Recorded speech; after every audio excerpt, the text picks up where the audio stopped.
petite machine que j'ai dans les mains, c'est un mini PC, ou presque. C'est à la limite de la taille du mini PC, c'est signé Shuttle, qui est un fabricant précurseur dans le domaine des mini PC. Donc on va le tester comme tel, mini PC. C'est d'abord son équipement, à commencer par sa connectique. Il est bourré de ports USB 2.0 et 3.0 dans tous les sens, 2 sorties DisplayPort, une sortie HDMI. On retrouve même des connectiques en façade grâce à des tiroirs qui permettent en fait de camoufler en façade les connectiques. Même si les tiroirs sont assez difficiles à fermer, ils ont un système de clip assez compliqué à fermer. Autre avantage, c'est la taille de la machine qui est légèrement supérieure à celle d'un mini PC, ce qui permet en fait d'y intégrer un processeur standard pour les ordinateurs de bureau.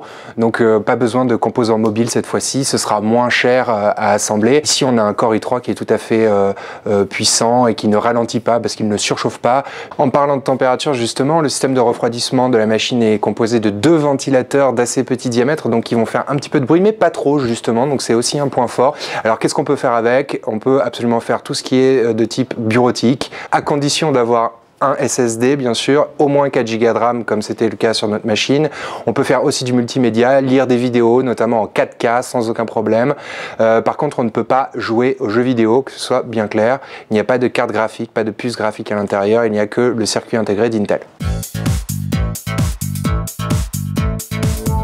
Le principal point faible de cette machine, c'est son design et sa conception. Le boîtier est très classique, c'est un peu triste comme design.